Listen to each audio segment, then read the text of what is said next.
Meus irmãos, que a graça e a paz do Senhor Jesus esteja com todos. Sejam bem-vindos a mais uma aula.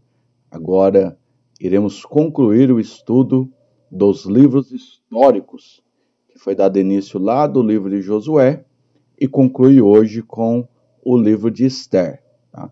São muitos livros que nós estamos finalizando nessa aula, então nós vamos dar foco principalmente no segundo livro de Reis de Israel, mas também vou dar uma comentada até o livro de Esther, tá bom? Você que já tem o nosso material, já fez a leitura do material, também já recebeu os slides, a qual é base para o nosso estudo aqui hoje, ok? Então nós estamos na lição número 5, que é a última lição dos livros históricos. Já passamos por Josué, Juízes, Ruth, 1º e 2º Samuel, 1º Reis, e agora nós vamos para o segundo livro de Reis, passando por Crônicas, Esdras, Neemias e Esther também. Tá? Aqui um pequeno resumo do que nós vamos encontrar no segundo livro de Reis, a continuidade dos reinos de Israel e de Judá, né, porque ele é uma continuidade de Samuel e 1º Reis. O grande foco, né, está no domínio, né, a invasão da Síria no Reino do Norte. Nós vimos na última aula, Israel está dividido em Reino do Norte e Reino do Sul. E segundo o pecado do povo, Deus prometeu que iria entregá-los a outros povos, e isso vai acontecer exatamente no livro de 2º Reis. Então você tem Israel, Judá dos dias de Jorão e Jeorão até o exílio de Israel, que é o Reino do Norte, Israel, Reino do Sul, Judá. O exílio do Reino do Norte, o repovoamento do país, e Judá, que vai de Ezequias ao exílio chamado exílio babilônico. Eu gosto sempre de ver essa cronologia bíblica que nos ajuda a situar na história, aonde nós estamos da Bíblia, o que aconteceu antes, o que aconteceu depois. Então nós podemos dividir no período pré-patriarcal, ou seja, antes dos patriarcas, onde você tem a criação, a queda e o dilúvio. Então entramos na era patriarcal, a partir de Abraão, Isaac, Jacó e José. Aí entramos no período mosaico, né, marcado aí por Moisés, com o êxodo, a saída do povo do Egito, os 10 mandamentos, até a chegada próximo a Canaã. Aí você entra no período pré-monárquico, que é o período que Deus reinava por meio dos juízes. Era o regime teocrático, né, que vai ser o período de juízes. A gente tem alguns juízes aqui, Débora, Gideão, Sansão, Samuel, dentre outros que tem na história, que também nós já estudamos. E então nós entramos no período chamado monárquico, com o 1º rei Samuel, 2º Davi, 3º Salomão, cada um reinando 40 anos, e aí nós entramos na divisão do reino. A gente também estudou a divisão do reino na aula passada. E é nesse ponto que nós estamos. Nós vamos, a partir da divisão do reino, onde você vai ter reis no Reino do Norte, reis no Reino do Sul. O livro de 2ª Reis vai contando a história desses reis, à medida que um reina, o outro reina, contando a morte e os feitos desses reis. Mas nós sabemos que tanto o Reino do Norte como o Reino do Sul, né, vai terminar a sua história com os exílios, né? A queda do Reino do Norte e depois, posteriormente, um pouco mais tarde, a queda do Reino do Sul. Então, na verdade, a divisão de Israel, né, foi má, e ao longo do tempo as duas sofreram o dano do seu pecado, conforme Deus levantou os profetas avisando, não houve arrependimento. O povo se envolveu com as outras nações, serviu a outros deuses, esqueceu dos feitos do Deus de Israel, e é por isso que Deus cumpriu, né? O exílio foi uma forma de Deus sarar, né, principalmente Judá, principalmente da idolatria. Tá? Então, o livro de 2º Reis tem uma esfera de ação aproximada de 286 anos, né, que vai aí do reinado de Josafá em Judá e Acasias em Israel, até o cativeiro de ambos os reinos. A gente tem destaque aqui no 1º Reis, que você vai ter, o melhor 2º Reis você vai ter a sucessão, vai saindo o profeta Elias de cena e vai entrar o profeta Eliseu, e dessa vez eu quero dar um pouco de destaque no ministério de Eliseu. Fazendo um resumo do conteúdo do livro, a divisão, né? Então capítulos 1 e 2, você tem o fim do ministério de Elias. A partir do capítulo 2 até o capítulo 13, foco no ministério de Eliseu. Capítulo 13 a 17, o declínio e a queda do Reino do Norte. De 18 a 25, o declínio e a queda do Reino do Sul, que nós vamos detalhar a partir de agora. Tá? Eu tenho esse gráfico aqui que eu acho super bacana, que é para você entender, né, a história dos reis em uma tela só. Então nós sabemos que o primeiro rei de Israel foi Saul, o segundo foi Davi, o terceiro foi Salomão, né? E aí nós vamos ter a divisão do reino a partir de Jeroboão e de Roboão. Desde então, a linha verde vai mostrar os reinos de Judá, os reinos do sul. Em geral, né, alguns reis aqui de Judá foram bons, enquanto os reis que reinaram aqui no Reino do Norte, cuja capital é Samaria, todos eles foram reis que não temeram a Deus, com destaque aí para Acabe, né, que foi um péssimo rei. E aqui nos reis positivos, né, ele continua aqui embaixo, né, você tem aqui o Reino do Norte parando, aqui sendo Oséias o último rei, e o Reino do Sul continuando, né? E a gente tem aqui destaque, por exemplo, o rei Josias, que foi um bom rei, Ezequias, que também foi um bom rei. Então, por causa da infidelidade do Reino do Norte, ele vai cair primeiro, né? Então, aqui, segundo Reis 17, 3 a 6, né? Salmoneser, o rei da Síria, no 9º ano de Oséias, que é o último rei, levou Israel para o cativeiro na Síria. E um pouquinho mais à frente, passaram alguns anos, você vai ter a queda do Reino do Sul, né, por meio do rei Nabucodonosor, o rei da Babilônia. No 11º ano de Zedequias, levou Judá para o cativeiro da Babilônia. Então nós vamos caminhar, né, ao longo dessa história dos reis, conhecer um pouquinho mais a respeito deles. Aqui um outro gráfico, né, uma história cronológica também, onde você tem aqui os livros acontecendo, né, em que tempo estavam acontecendo esses livros. Por exemplo, ao mesmo tempo que acontecia o livro de Juízes, acontece a história de Ruth, né? Quando acontece aqui 1º e 2º Samuel, também é o ministério de Amós e Oséias. Você tem aqui o período do exílio, né? Quando termina 2º Reis, você vai ter Daniel e Ezequiel. Os profetas pós-exílio, Ageu, Zacarias e Malaquias. Por exemplo, o livro de Esther, que nós vamos comentar hoje, ele já acontece no período pós-exílio.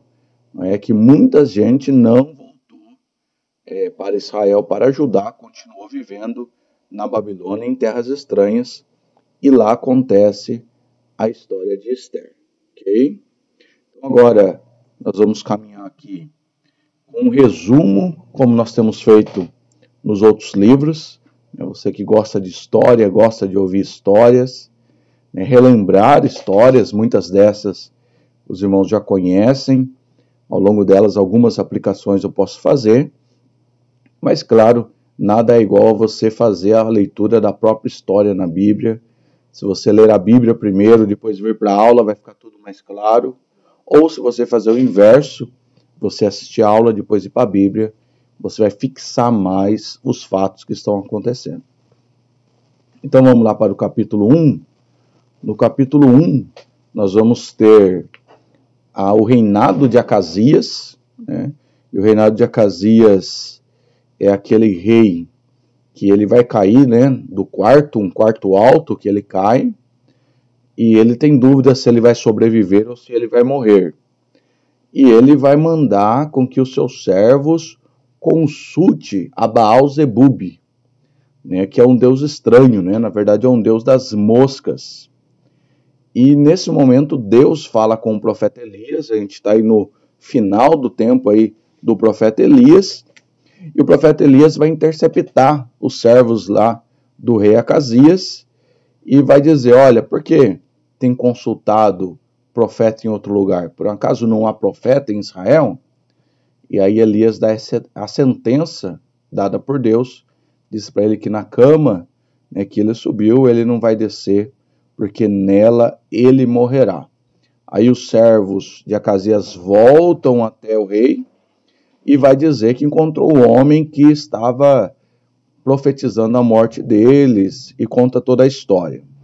E ele pergunta quem era o profeta. Eles não sabiam exatamente o nome, mas vão dar as características, né, dizendo que ele era um rei, ou melhor, ele era um profeta, né, peludo, com um cinto de couro, e logo o rei Acasias vai perceber que esse de fato era o profeta Elias. E desde então o rei Acasias parece querer que Elias mude a profecia.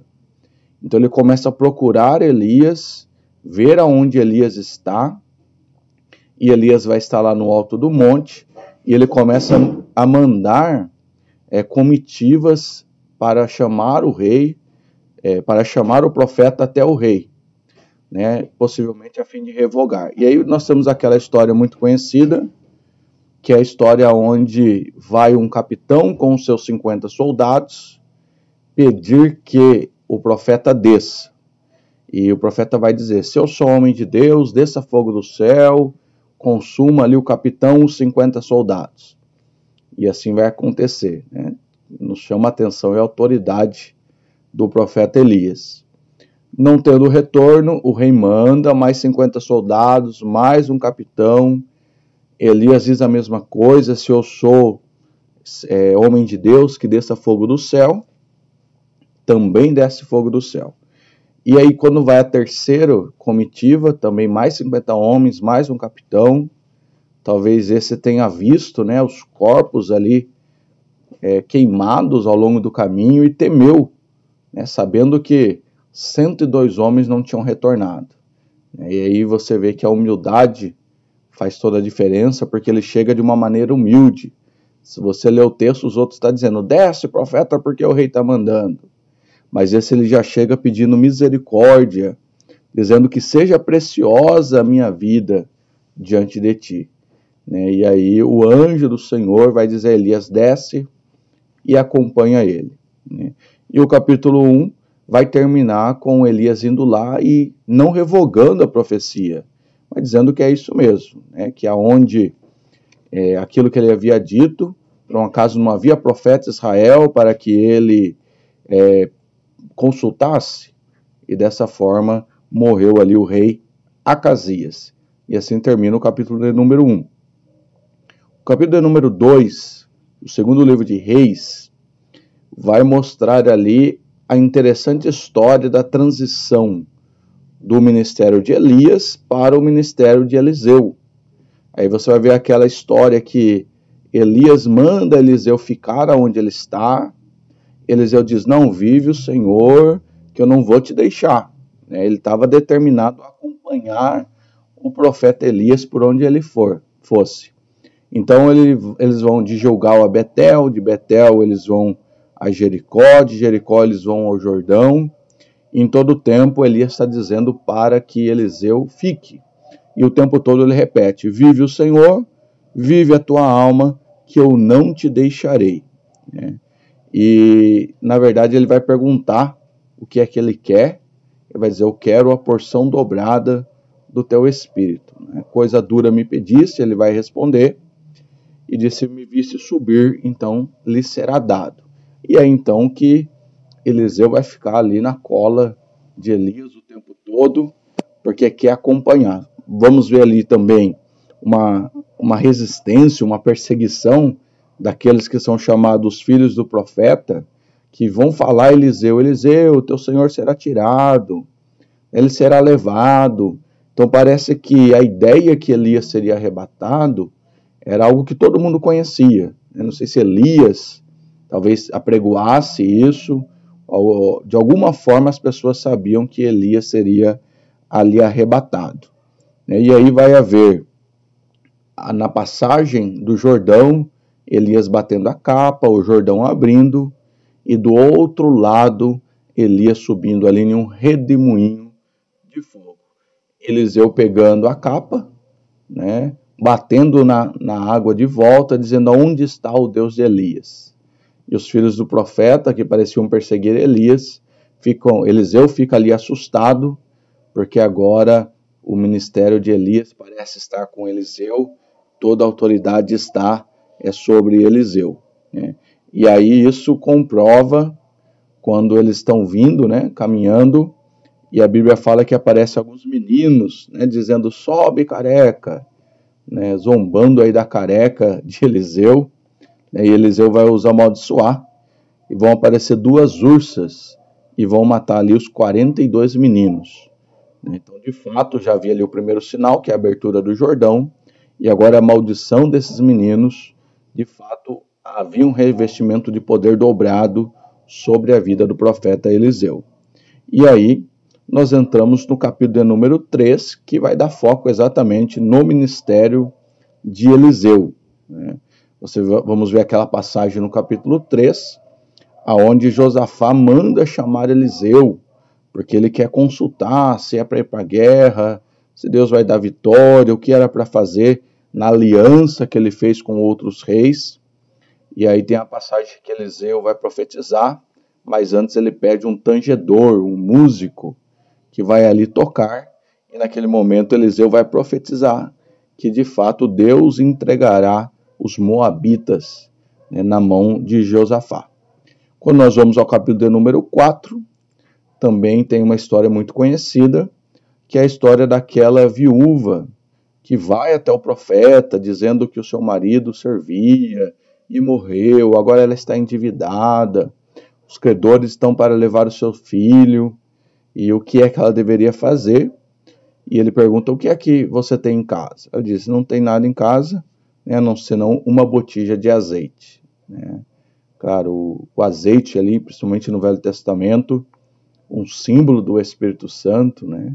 Uma boa aplicação é que ainda tinha o Espírito Santo, né? Não tinha nada material, talvez não tinha uma paz, talvez não tinha conforto, mas ela tinha ainda o azeite, ela tinha ainda o Espírito Santo. E é a partir da única coisa que ela não perdeu, que era o azeite, é que ele vai dizer: saia, tome vasos emprestados, não poucos, entra, né, para dentro do teu quarto, fecha a porta, e ali começa a manar o azeite, ela enche todos os vasos de azeite, né? E ele vai dizer: vai e vende o azeite que você pegou, paga a dívida e vive com o resto. E houve ali a provisão de Deus na vida da viúva, um texto muito pregado e muito bonito também. No capítulo 4 ainda, tem um texto que eu gosto muito, eu cito bastante ele, lá no segundo livro de Reis, capítulo de número 4, onde eu destaco o verso de número 9, que diz assim: e ela disse ao seu marido: eis que agora eu percebo que este é um homem santo de Deus, a qual sempre passa por nós. Façamos um pequeno quarto na parede e coloquemos ali uma cama, uma mesa, um banco, um candelabro, e será que ele vier até nós para que ele possa para ali se desviar? Aqui eu tenho uma tradução King James, um pouquinho diferente, mas é a mulher sunamita, observando que Eliseu passara todas as vezes ali, e de alguma forma ela percebeu que ali estava um verdadeiro homem de Deus, sem que ele falasse, sem que ele batesse no peito dizendo: eu sou homem de Deus, sem tal afirmação. Ela percebeu e teve o desejo de abençoar espontaneamente. Não vê Eliseu lá pedindo alguma coisa para ela, mas espontaneamente ela tem o desejo ali de fazer uma cama, uma mesa, colocar ali um candeeiro, uma cadeira, a fim de que quando ele passasse por lá, o profeta tivesse um lugar para descansar. E isso vai acontecer, o marido dela aceita, e a história vai dizer que Eliseu fica grato e procura uma forma de recompensar. Ele vai descobrir que ela não tem filhos, por meio de Geazi, e ele vai dizer que ela vai ter um filho, né? É uma grande bênção na vida da mulher, só que ainda no capítulo 4, vai dizer que essa criança morre, né? A criança está com dor de cabeça, o pai manda chamar a mãe, e aí de repente a criança morre. Ela vai levar e deitar a criança na cama, aonde é a cama do profeta, e ela vai sair em busca do profeta. E aí que a gente tem uma passagem, né, muito falada também, né, com quem ela encontrava, e alguém perguntava se vai tudo bem, ela dizia, vai tudo bem. Né, ela não queria falar o que estava acontecendo para outra pessoa, ela queria tratar com o profeta, porque o profeta, por meio do profeta, Deus havia dado aquela criança. Né?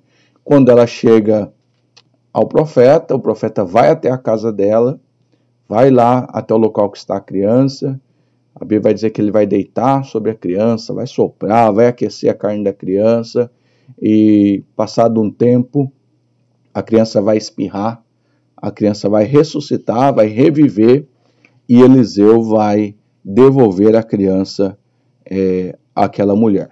Né? Realmente, Deus abençoou a mulher duplamente, porque deu a criança, perdeu e voltou a ter a criança. Bênçãos, né? Talvez aí que vieram por meio dela abençoar o homem de Deus. E na continuação do capítulo 4, também tem um texto muito famoso, que é quando um dos servos de Eliseu, né, vai colher ali alguns frutos, que são frutos venenosos. Ele corta o fruto, coloca na panela e faz a comida. E alguém percebe que aquilo é veneno. Né? E aí a expressão que há morte na panela, há uma comida que não alimenta, há uma comida que mata. Né? É inevitável a gente fazer o paralelo, né? Uma frase que diz que aonde se prega errado, quanto mais se prega, pior fica. Onde se distorce o evangelho, não melhora ninguém, só piora. Porque, na verdade, ao invés daquela palavra alimentar, ela mata. Então, é isso que estava acontecendo. Havia morte naquela panela. Não tenho dúvida que hoje há morte em muitos púlpitos, muitos altares, em muitos lugares. A morte. Mas a solução é a farinha, né? Que pode até simbolizar a verdadeira palavra. Então, vai chamar Eliseu. Eliseu vai deitar ali a farinha na panela. Então, não haverá mais morte na panela. E eles puderam se alimentar. Ok? Capítulo número 5. Estamos dando foco aqui ao ministério de Eliseu, ministério tão maravilhoso. E no capítulo 5 também nós temos histórias, né? Os irmãos estão percebendo histórias muito conhecidas. A história do general Naamã, né? Que era um homem de guerra, um homem valente, porém era leproso. Né? E destaque aí para aquela menina que estava escrava na casa de Naamã, que estava longe da sua terra, mas com uma palavra, com uma novidade, trazendo uma esperança ao grande capitão, dizendo a ele, se você estivesse lá na minha terra, lá tem profeta para te curar. Né?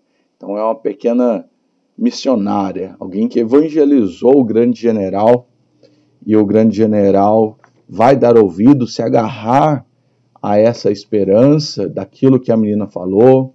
Então, lá em Israel, o rei vai ficar preocupado, como eu vou curar o general, pensando que é um pretexto para uma guerra que viria. E então Eliseu vai assumir a responsabilidade do homem de Deus, dizendo, olha, quando ele ir até a ti, mande ele até mim, porque ele vai ver que ainda há profeta em Israel. E de fato isso vai acontecer. Tá certo que a recepção de Eliseu com Naamã não é das melhores, né? Porque ele só manda dizer, vai lá e mergulha 7 vezes no Jordão. É importante dizer, irmãos, que essas práticas, esses milagres, esses eventos que nós estamos citando aqui, claro, cabe aplicações para o nosso dia, mas são práticas de uma outra dispensação. Né? Não é da dispensação da graça. Pode ver que não é algo recorrente na própria história de Eliseu. Eliseu não fica mandando todo mundo mergulhar no Jordão para ser curado. Né? É algo específico para aquela hora, para aquele momento. E nós sabemos, irmão, que todos esses fatos, né? O uso, por exemplo, da água do Jordão para curar, ou a capa de Elias para abrir o rio, Tudo isso são sombras daquilo que viria. Tudo isso aponta para Jesus. Hoje não precisa do Jordão, não precisa da capa. Hoje precisamos de Jesus. Hoje não se bate mais a capa, né? Hoje se coloca o joelho no chão e é por meio de Jesus, né? Então, são maneiras diferentes, né? Deus não muda, mas a sua maneira de tratar com o homem, ela muda de acordo com cada uma das dispensações. Então, uma outra realidade que esses homens viviam, tá? E aí ele vai dizer, então lava-te no Jordão, mergulha 7 vezes. Naamã não vai querer, vai dizer, poxa, mas Jordão é sujo, lá na minha terra eu tenho rios melhores, tem Abana, Farpar, que são melhores do que esse. E é bom, né, alguém ser assessorado por pessoas boas. Alguém vai chegar no pé do ouvido dele e vai dizer, não, Naamã, se ele pedisse coisa difícil, você não faria? Mergulhar no Jordão é fácil demais, vai lá e mergulha. E então ele vai dar os 7 mergulhos, né, vai ser restaurada a sua pele, a sua lepra será curada. E aí vai entrar a alegria do general curado, querendo recompensar o profeta. Aí vai ter no contexto Geazi, né, querendo tirar proveito da situação, querendo cobrar pelo milagre. Ele vai correr atrás e vai pedir alguma coisa para Naamã. Naamã vai dar, ele vai ficar leproso por causa disso. Mas se destaca aí também a conversão de Naamã, né, a ponto dele levar um pouco de terra, né? A terra tem uma relação muito profunda com o Deus da terra. Então ele manda levar terra, ele quer levar essa terra, né, a areia, o solo, lá para o país dele, a fim de se ajoelhar ali nessa terra, adorar ao Deus de Israel nessa terra. Então, de fato, o general Naamã não só foi sarado fisicamente, mas foi sarado espiritualmente também. Capítulo 6 tem o ferro do machado emprestado. Olha quantas histórias que nós tanto ouvimos e tanto pregamos, né? Onde eles iam fazer uma habitação maior e alguém estava lá com o machado e o ferro do machado saiu e caiu no fundo da água. Ele diz, Senhor, era emprestado, né? Era ferramenta emprestada, a ferramenta não era minha, né? E cabe várias aplicações aí, que os dons, né, não são nossos, são de Deus, são emprestados.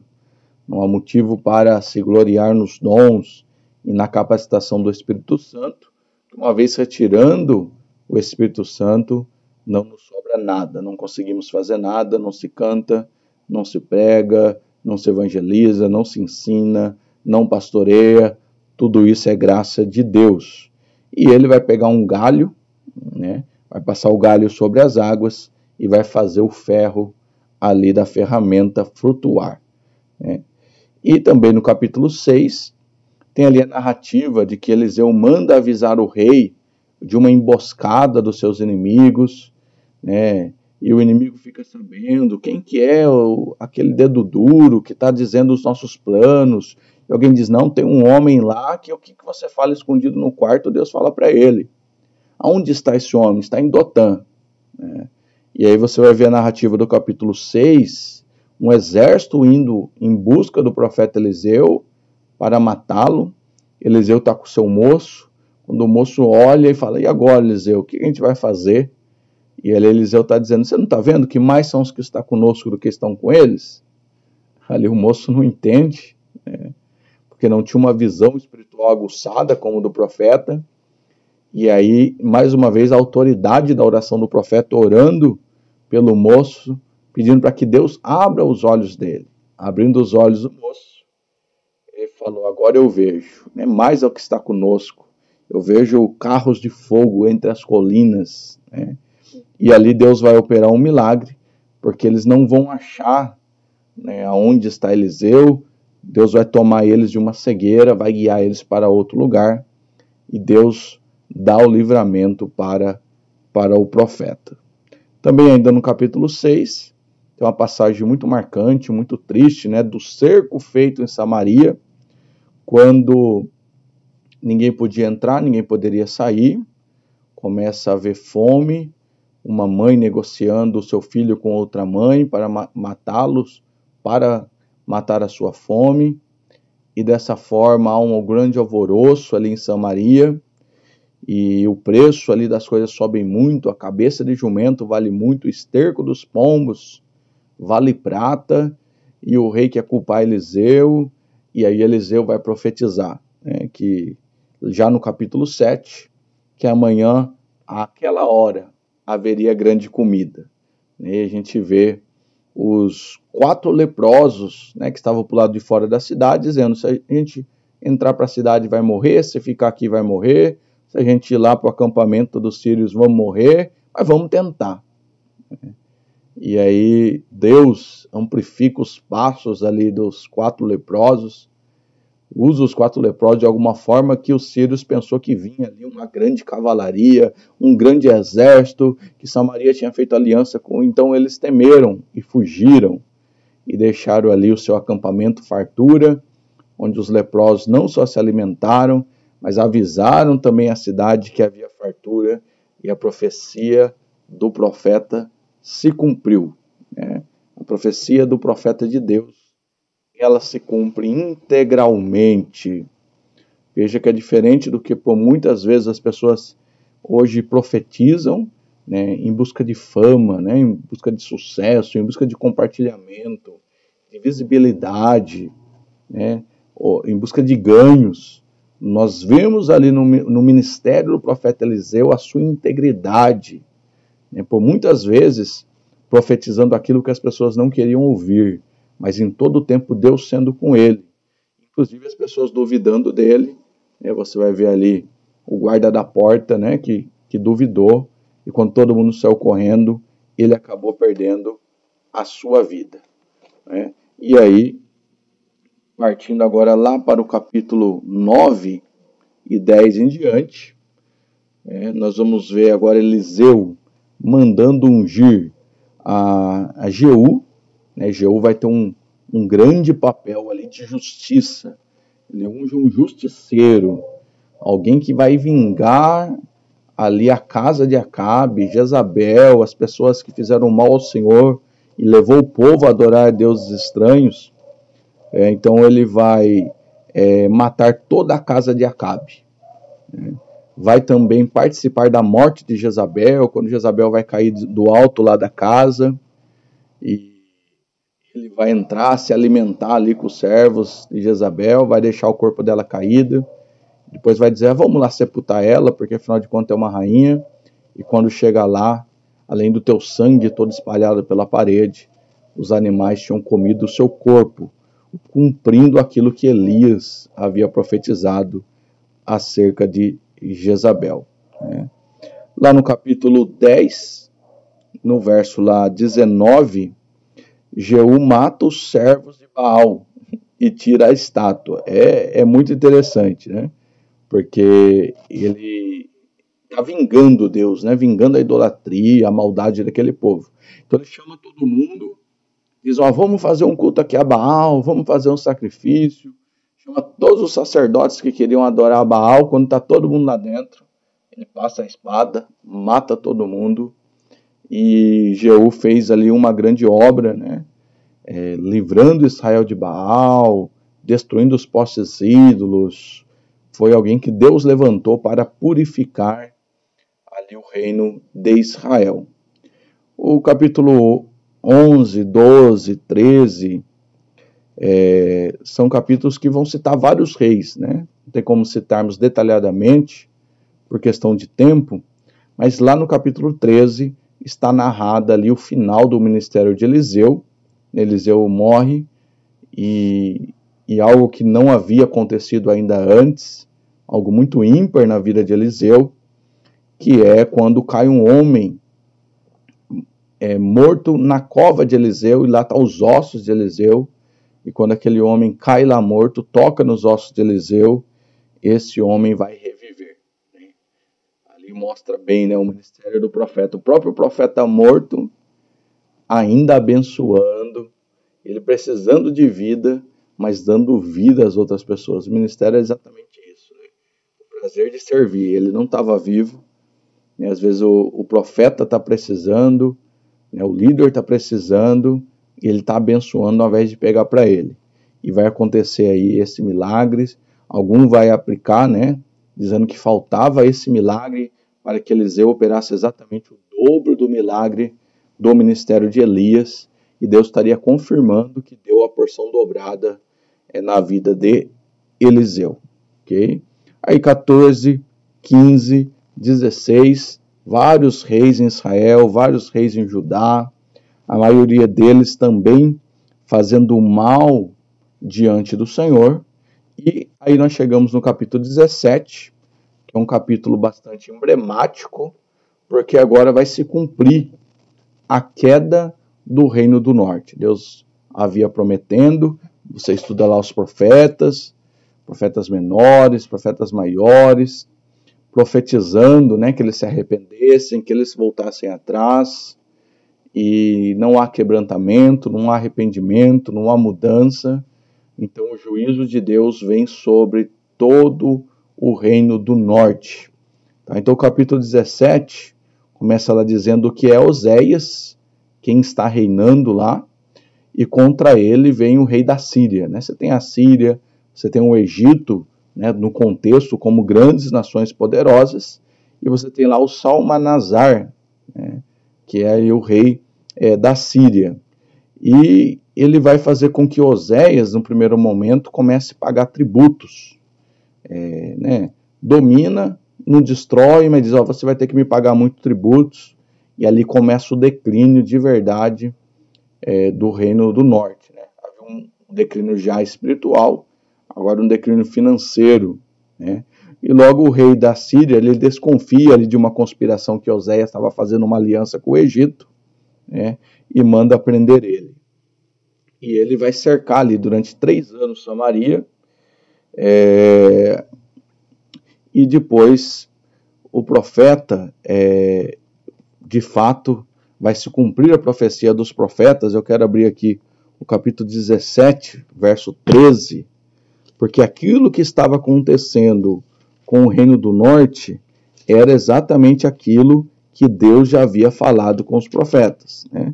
Porque eles estavam agora caindo, né, destruídos.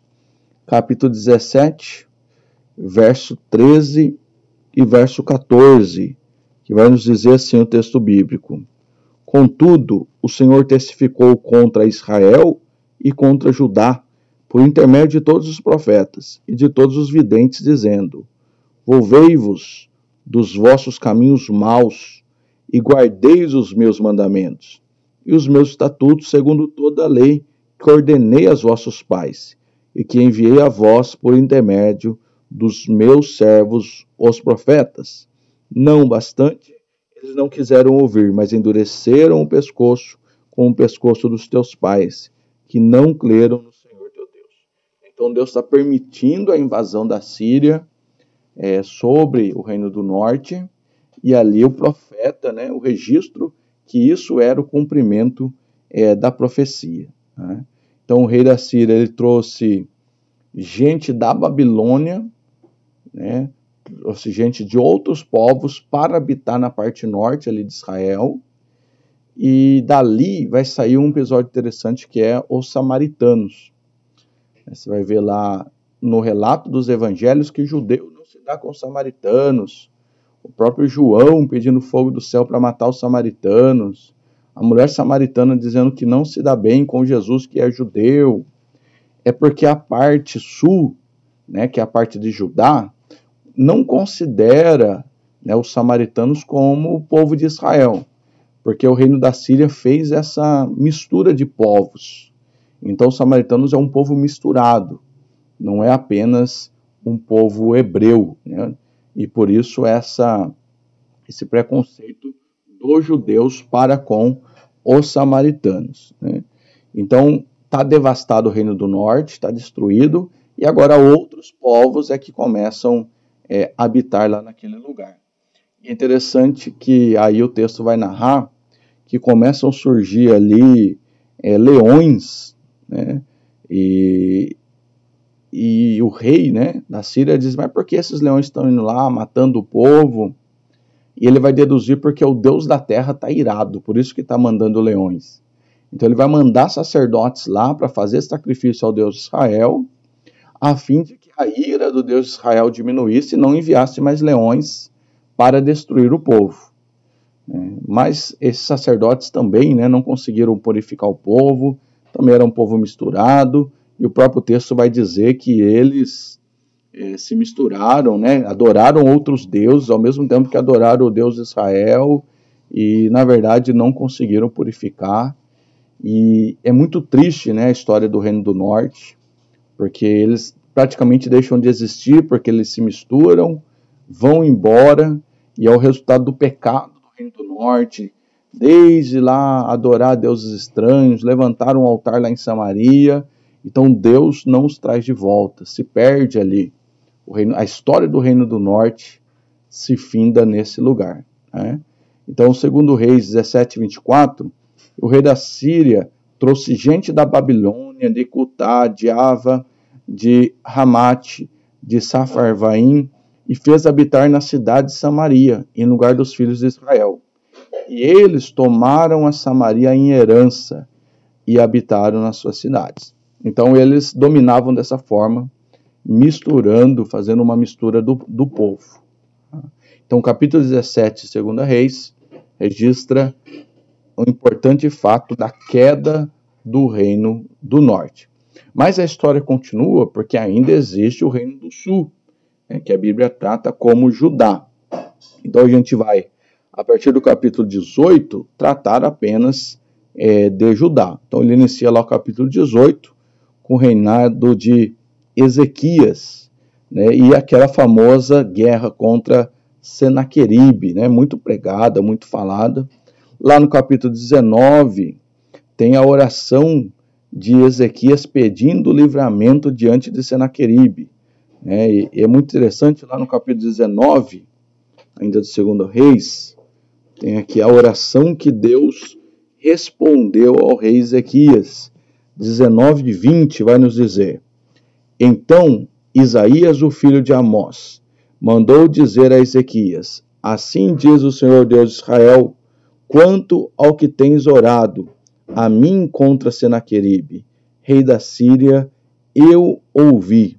Esta é a palavra que o Senhor tem falado a respeito dele. A virgem, a filha de Sião, tem te desprezado, e riu de ti para zombar-te. A filha de Jerusalém nomeou a sua cabeça diante de ti. Então Deus tomando ali a frente, sabemos, né, que o rei Ezequias era um rei temente a Deus, ele orou a Deus e Deus deu a resposta. O complemento continua lá nos versos 32. Portanto, assim diz o Senhor acerca do rei da Síria: ele não entrará nessa cidade, não atirará uma flecha sequer ali, nem virá diante dela com escudo, tampouco fará um aterro contra ela. Pelo caminho que veio, pelo mesmo caminho haverá de voltar, e não entrará nessa cidade, diz o Senhor. Então, o rei orou, Deus enviou o profeta lá com a resposta, e Deus deu o livramento ao rei, conforme essas palavras que nós acabamos de ler. Lá no 35, Deus vai enviar um anjo e ferir os assírios. Então não tinha como, estava cercado, não tinha para onde correr, ele orou, o profeta disse que Deus daria um livramento, ele esperou o milagre que veio do Senhor, Deus mandou um anjo e feriu os seus inimigos. E a gente vai no capítulo 20, onde nós vamos ter agora a doença de Ezequias, o mesmo rei que está nesse contexto do capítulo 19, nós vamos ter a doença dele, quando o profeta vai até ele e diz: põe a tua casa em ordem, porque morrerás. E também é algo que se repete lá no livro do profeta Isaías.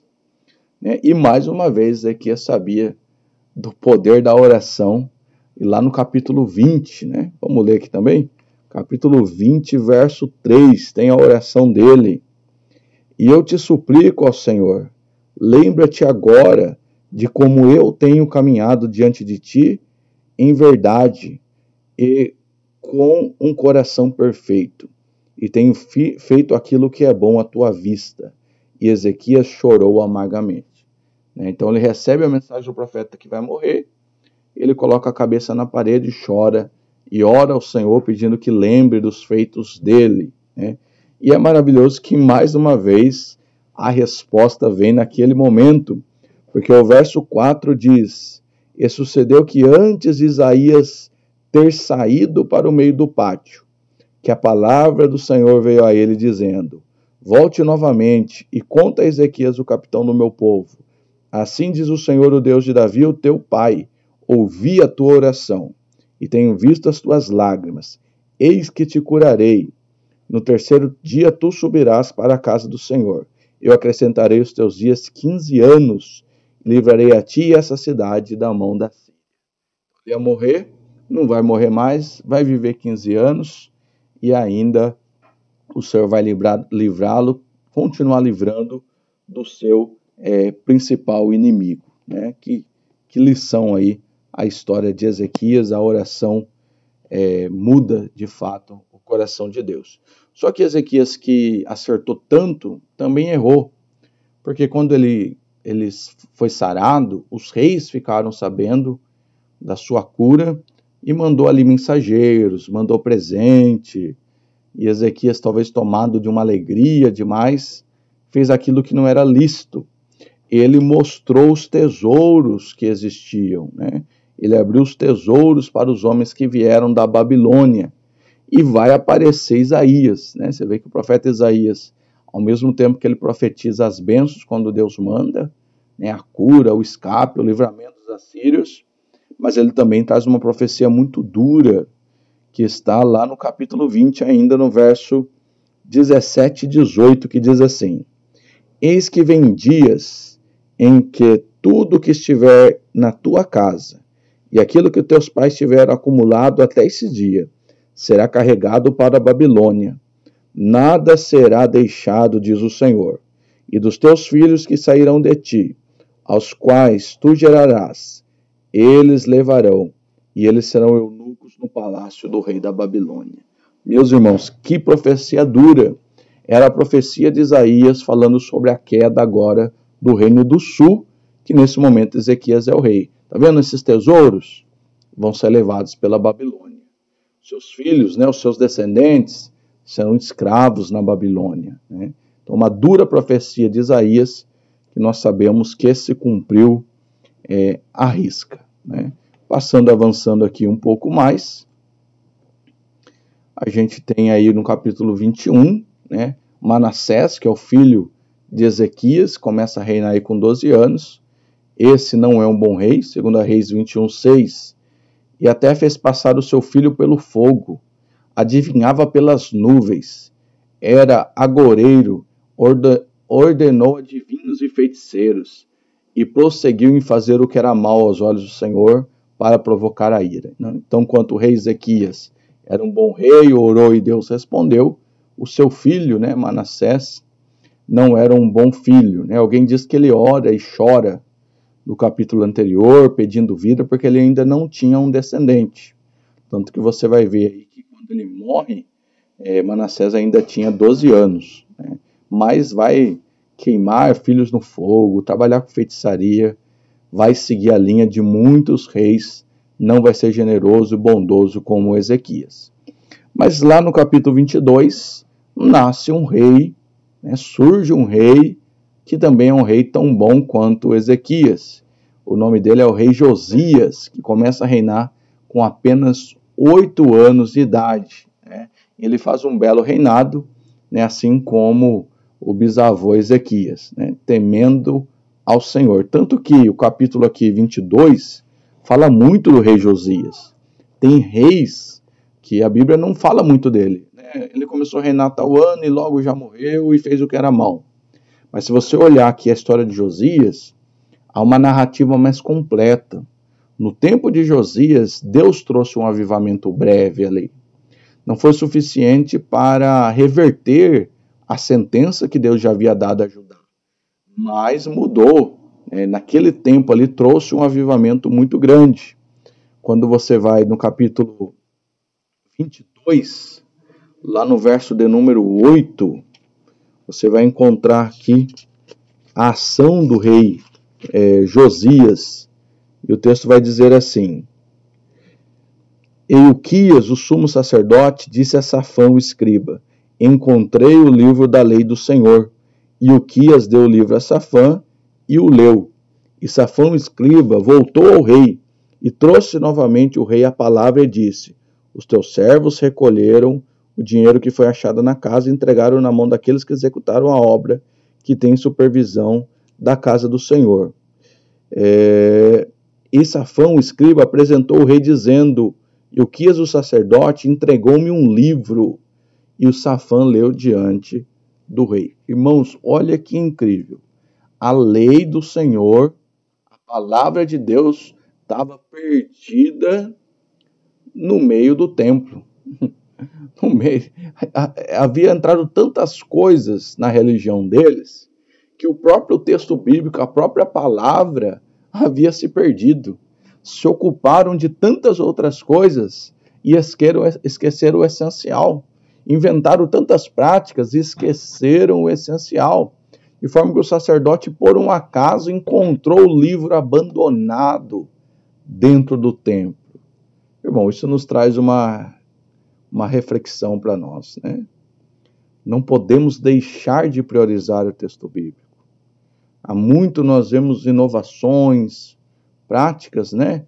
Que diz que vai trazer o povo para a igreja, que vai trazer um avivamento, mas nada substitui a pureza e a simplicidade do evangelho, da pregação cristocêntrica, que infelizmente tem se ausentado de muitos altares. Sem sombra de dúvida, a palavra de Deus está esquecida, se perdeu em muitos lugares. Mas Josias, temendo a Deus, ele vai trazer a palavra. Ele vai se arrepender diante da palavra. Por isso ele fez um avivamento. O avivamento ele é pautado nesse arrependimento, nessa mudança de direção. E ele vai mandar ensinar a palavra, ele vai jejuar, ele vai proclamar ali um jejum, para que Deus tenha misericórdia do povo, Deus tenha misericórdia dele. É por isso que você vai chegar no capítulo 23, né? E aí vai ser lida a palavra diante do povo. E Josias vai fazer um pacto com Deus. E nesse pacto, ele vai começar a varrer Israel de Baal, dos deuses estranhos, dos sacerdotes idólatras. Inclusive vai trazer novamente a Páscoa, para que lembre que o Senhor Deus havia os tirado da terra do Egito. Eles tinham abandonado tudo. Era um povo de Deus sem Deus. Era um povo que se dizia de Deus, mas sem a palavra de Deus. E o capítulo 23, verso 25, tece um elogio maravilhoso para Josias, né, devido aos seus feitos que agradou ao Senhor. 23, 25, o texto vai dizer: e antes dele não houve um rei como ele, como se voltou ao Senhor com todo o seu coração, com toda a sua alma e com todo o seu poder, segundo toda a lei de Moisés. Nem depois dele se levantou ali alguém como ele. Então Deus deixou esse elogio, esse registro pelo reinado de Josias, né? Infelizmente, Josias ele vai morrer, né? Ainda novo, relativamente novo, né? Em uma confusão que Neco, né, do Egito, queria passar ali para guerrear logo mais acima. Ele entendeu que era um ataque contra Judá, e o Egito era um exército poderoso, e ele acaba morrendo, né? Mas deixou aí registrado a sua história, né? E Joaquim, o filho de Joacás, reina, né, e começa a pagar agora tributos ao faraó Neco do Egito. Então agora, após a morte de Josias, começa a se desenhar a queda agora do Reino do Sul, né? A partir aí do capítulo 23 até o término começa a se desenhar isso, né? Então, Joaquim, que é o filho de Joaquim, reina com 18 anos, e aí você tem uma primeira invasão da Babilônia em Jerusalém. A gente sabe que vem o faraó, né? Vai invadir em 3 etapas, né?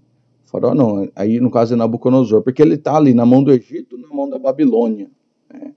Então, tanto Neco oprime Israel, como a Babilônia também oprime, né? Mas depois a Babilônia vai sobressair e vai formar aí o grande Império Babilônico que nós conhecemos. Então, acontece ali no capítulo 24, verso 10, a invasão da Babilônia, agora no reino do sul, que vai cair lembra, o reino do norte caiu pela Síria, o reino do sul vai cair pela Babilônia. Então, 24:10. Naquele tempo, os servos de Nabucodonosor, rei da Babilônia, subiram contra Jerusalém e a cidade foi sitiada, né? E aí a gente vai ver que nas invasões vai piorando a situação, nós vamos ver o templo sendo saqueado, né? Na verdade, o povo de Judá achava que jamais o reino viveria sem o templo, que jamais, né, o Deus que edificou o templo, Salomão edificou o templo, jamais Deus derrubaria o templo, mas foi saqueado. Logo à frente também foi colocado fogo, e aonde era o templo virou um pasto, né? Então o templo, a casa do rei, as casas, o muro de Jerusalém foram todos devastados, foi tudo queimado, lá no capítulo de número 25, versos 9 e versos 10. E ele queimou a casa do Senhor, a casa do rei, todas as casas de Jerusalém, a casa de todo homem distinto, ele queimou com fogo. E o verso 10, e todo o exército dos caldeus que estava com o capitão da guarda, pôs abaixo os muros de Jerusalém. Agora não há mais Jerusalém, não há mais templo, não há mais muro. Agora quem sobreviveu, né, vai viver escravo na Babilônia. E ali chega, né, do auge, né? Salomão foi o auge, né? E desde Salomão aconteceu um declínio, e agora eles vão chegar no fundo do poço. 132 anos depois do cativeiro de Samaria, o reino do sul estava sendo destruído pelos babilônicos. Então, primeiro Samaria, depois agora o reino do sul também sendo destruído. Tá? Então, o segundo livro de Reis, ele termina com a destruição do reino do sul. É claro que paralelo a isso, você tem outras coisas acontecendo, os profetas profetizando, o livro de Isaías, o livro de Jeremias acontecendo, mas ali finda-se a história do povo e da terra, né? Claro que ao decorrer dos livros seguintes nós vamos ver que Deus tinha uma promessa. O reino do norte não voltou, mas após 70 anos o reino do sul volta, né? Deus liberta eles por meio do rei Ciro. Então, você vai ter agora o primeiro livro de Crônicas e o segundo livro de Crônicas, que contam praticamente a mesma história de Samuel e de Reis. Só que a impressão é que Samuel e Reis está sendo contado no momento que está acontecendo. Agora, a Crônicas está sendo escrita depois do cativeiro, depois que eles voltaram. Então, Crônicas ele tem uma pegada mais motivadora para que o povo seja fiel, para que não aconteça como aconteceu com os antepassados, é narrado no passado, tá? E dá foco muito mais em Judá, porque Judá ainda existe, enquanto o reino do norte de Israel não existe mais. Então, primeiro e segunda Crônicas, ele tem aí muitas genealogias, fala muito aí do reinado de Davi, de Salomão, e vai até o decreto do Ciro, né? Você vê que o decreto do Ciro já está sendo falado aqui em Crônicas. Então, porque ele está sendo escrito depois que aconteceu. Tá? Então, vamos dar alguma detalhada aqui em Crônicas. Né? É um nome dado depois por Jerônimo, lá no IV século, que faz um registro cronológico aí dos reis. Foram 2 volumes que formaram um só e estão no cânon hebraico também. Né? E os tradutores gregos chamam eles de Paralepomena, né, quer dizer coisas esquecidas, né, que é um suprimento de Samuel e de Reis, como eu falei. Então você lê Crônicas procurando detalhes que não foram citados em Samuel e Reis, mas de maneira geral as histórias foram a mesma. Inclusive, possivelmente quem escreveu foi Esdras, que é um daqueles que vieram restaurar Israel, vieram restaurar o templo, vieram após o cativeiro fazer retornar Israel como ele era. Então ele é dirigido aos exilados que retornavam do cativeiro da Babilônia, para que eles não esquecessem da história do teu povo e por que eles sofreram lá na Babilônia, né? Tem vários detalhes, né, que está aí no propósito do livro, que é mais motivador, conscientizador, fazer o povo ver que Deus havia prometido que destruiu mesmo, né? Então eles viviam também numa estagnação religiosa, né?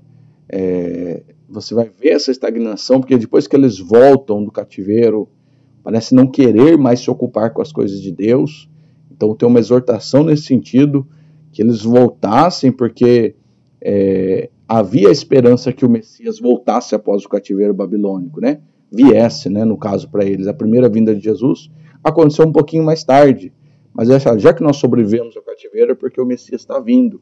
E o Messias não vindo naqueles dias, eles sofrem ali um certo desânimo, né, e há uma estagnação religiosa. Então Crônicas resgata a história do povo, né, volta-se a viver aquilo que Deus havia feito por meio deles e para eles.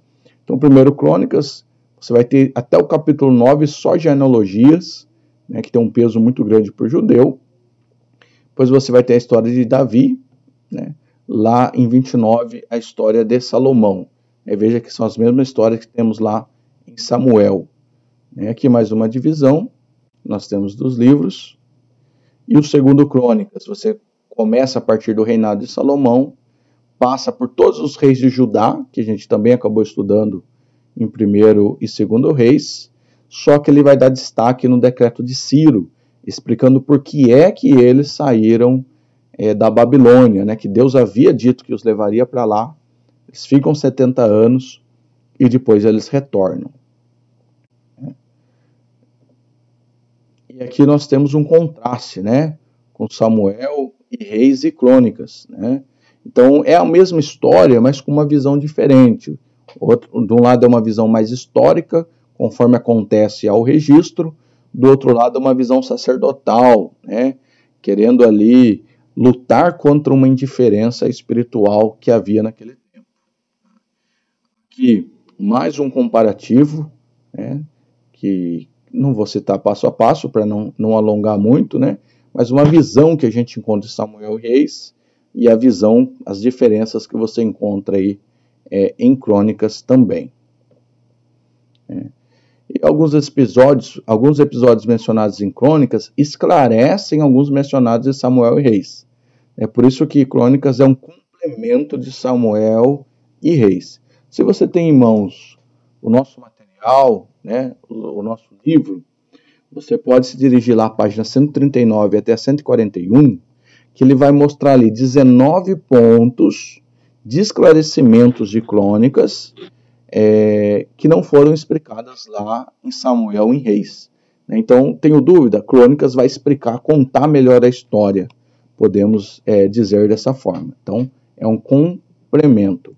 E destaque, né, o capítulo 36 de Crônicas, que é um livro longo, porque contou toda a história, falando aí do rei Ciro e o retorno, né, para que se cumprisse a palavra do Senhor pela boca de Jeremias, até que a terra se agradasse dos seus sábados, todos os dias da assolação repousou até que os 70 anos se cumpriram. Então, você vê, ele conta dizendo, já passou os 70 anos.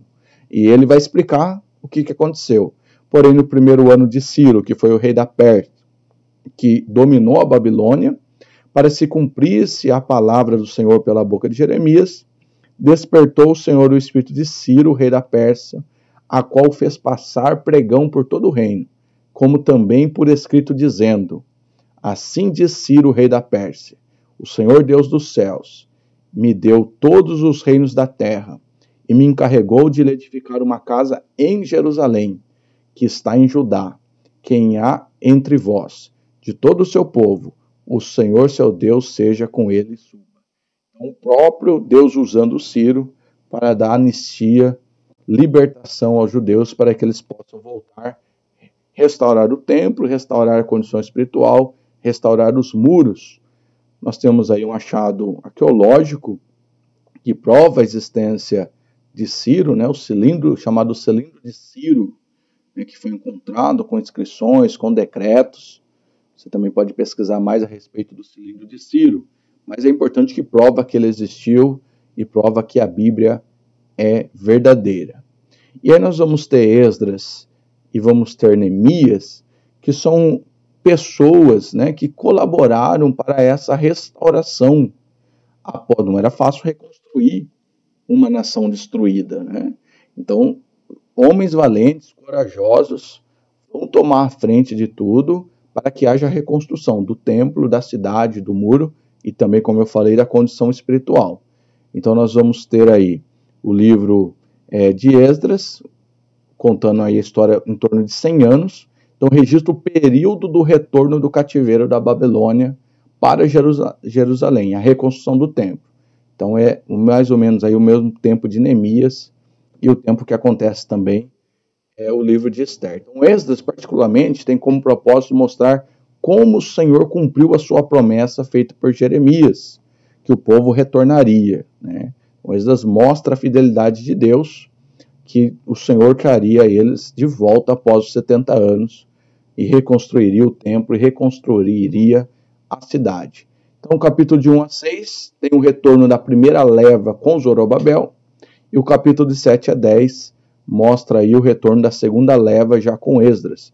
Foram os primeiros povos que retornaram para casa, retornaram para Jerusalém, a fim de restaurá-la, né?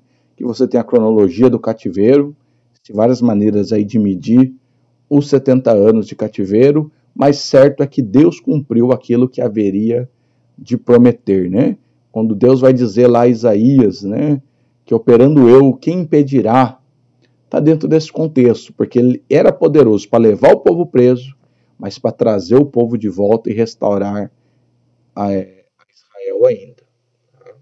Então você tem aqui as levas, né? A primeira leva com Zorobabel, a segunda leva com Esdras e a terceira leva com Neemias. Foram os reconstrutores de Israel. Então Esdras relata a história do retorno do povo com Zorobabel, que teve como objetivo principal o templo, né? Primeiro retoma o templo. A gente vai ver lá que eles constroem um templo que não se compara ao templo lá de Salomão, né? Os mais antigos vão chorar, né? Vai ter lá o profeta Ageu dizendo, não, a glória da última casa vai ser maior do que a primeira ainda, os motivando, né? E relata o retorno do segundo grupo, sob a sua liderança, que teve a missão principal de levar o povo a uma renovação espiritual. Cuida do templo, mas cuida de uma renovação espiritual também. Prega para o povo se arrepende, o povo reconhece seus delitos, se volta para Deus. Entre essas duas etapas passaram 81 anos, e nesse período aconteceram fatos narrados no livro de Esther. Tá? E depois veio Neemias, né? Neemias também cooperando para essa restauração, cooperando para esse retorno. É um texto muito pregado, né? Quando vem os seus irmãos, ele pergunta como que está lá a minha terra. Diz, não, a terra está queimada a fogo, o muro está destruído. E desde então ele acha graça diante do rei. E o rei vai enviá-lo e ele começa a reconstrução ali dos muros, lutando contra os opressores, lutando contra aqueles que não queriam restauração, fazendo calúnias, né? Então conta Neemias uma história aproximada de 12 anos, desde a viagem de Neemias a Jerusalém, a reconstrução do muro. Então ele é o último, né, é a terceira leva que ele vai fazer a restauração do muro, como nós sabemos. Então Zorobabel reconstrói o templo, 80 anos depois Esdras inicia uma restauração do povo, 13 anos Neemias chegou para edificar os muros, né, e fazer Jerusalém uma cidade fortificada novamente. Então nós temos aí um resumo, né, dos capítulos, a reconstrução dos muros de Jerusalém, o avivamento, a correção dos abusos, né, e os seus capítulos que isso vai acontecer. Não dá tempo de a gente detalhar capítulo a capítulo como foi lá o livro de 2 Reis.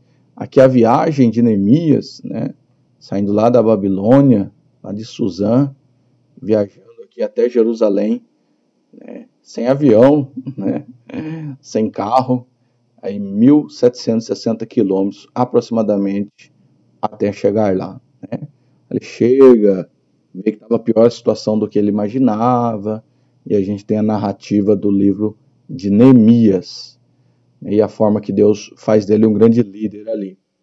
E concluindo o 12º livro histórico, veja que é muita história para contar, eu tento ser resumido o máximo possível, mas algumas aulas acabam se alongando. Nós temos aí o livro de Esther. O livro de Esther, ele entra aí nesse período pós-cativeiro, mas ela não volta, né? Os judeus que não voltaram da Babilônia ainda estão lá sofrendo perseguição. O povo judeu é um povo perseguido, um povo que sofre muito ao longo da história. E Esther é praticamente um romance, né? Uma bela história, né? Nem é mencionado diretamente o nome de Deus, mas tem um operar de Deus ali por meio de Esther, por meio de seu tio. Então, Esther, o 12º livro histórico que nós temos aí no Antigo Testamento. Né? O autor de Esther não se conhece, alguns falam que é Esdras também, outros falam que é o próprio Mardoqueu ou Mordecai. Tem uma esfera de ação aí, que é uma corrida em Suzã, antes de Esdras guiar sua caravana para Jerusalém. Então, quando está acontecendo ali Esdras, Neemias, está acontecendo também a história de Esther. Em resumo, é a história de uma jovem pobre, simples, que vê ali uma oportunidade de se tornar rainha, é escolhida pelo rei. Na verdade, Deus estava levando ela lá para livrar o povo de um decreto que viria por meio do general Amã para destruir os judeus. Mas ela está lá e ela intercede, né? Esther é um tipo de Cristo, né? Aponta para Cristo, aquele que intercede ao rei para livramento do teu povo. Né? Então, ele tem um caráter romântico histórico. Né? Você tem aí os capítulos, né? Capítulo 1 a 4, a oposição aos judeus, a trama contra os judeus. Capítulo 5 a 10, a exaltação e a vitória dos judeus, o enforcamento ali de Amã, e tantas lindas pregações nós já ouvimos acerca da conhecida história de Esther. Para concluir, né, não tem como eu passar capítulo a capítulo de Esther, mas algumas curiosidades importantes. Né? Amã, né, era filho de Hamedata, ou Agadita, sendo assim da realeza dos Amalequita, fato que explica o ódio que sentia pelos judeus. Então tinha algo que vinha aí ao longo da história que alimentava o ódio de Amã por ser um dos inimigos do judeu, do povo de Israel. Também o rei Assuero realizou uma das maiores festas da história, durando 180 dias. Quando as pessoas celebravam uma festa real, reclinavam em sofás de ouro e prata, né? Que eram as camas da época, né? Grandeza do reinado do rei, né? Assuero. Esther faz um tratamento de beleza de 1 ano para ficar pronta, também é uma tipologia muito linda da igreja se preparando para o encontro com o rei. Né? Também, dependendo da tradução, Esther 8:9 é considerado um versículo mais longo da Bíblia, mas isso varia muito da tradução que nós temos. Mordecai, ou Mardoqueu, foi o primeiro homem na história a ser chamado judeu. Né? Até então não se falava muito, né? Era hebreu, agora passa a ser judeu, exatamente porque é a tribo que vai permanecer, porque como nós vimos, as outras tribos, né, foram levadas lá com o reino do norte. Né? E Vasti, a primeira rainha de Assuero, era bisneta de Nabucodonosor, né, que foi o imperador da Babilônia, que invadiu o reino do sul. E assim a gente termina a nossa jornada, a nossa maratona. Né? De verdade, eu peço a Deus que de alguma maneira os irmãos possam ter sido edificados, que seu esforço, a sua dedicação, o seu compromisso não é em vão, né? Que o tempo que você perdeu não foi perdido, foi alimento para a tua alma e fará diferença à sua trajetória. Obrigado pela companhia, parabéns pela dedicação, Deus continue abençoando e protegendo você e sua casa. Fiquem todos na paz do Senhor Jesus. Amém.